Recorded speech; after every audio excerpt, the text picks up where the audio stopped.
Hello, in front of me I've got Peugeot 5008. In this video I'll show you how to unlock the spare tire.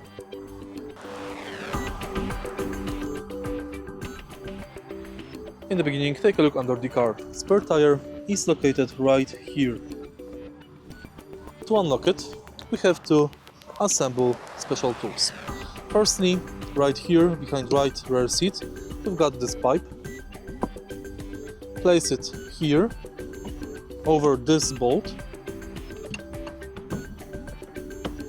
Once it's done, take this tool, place it over, and then we have to unscrew the spare tire.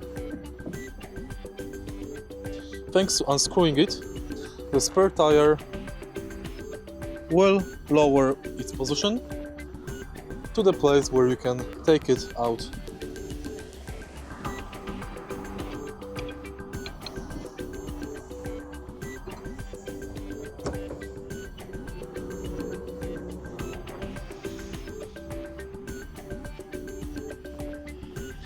If you find this video helpful, please leave a like, comment and subscribe.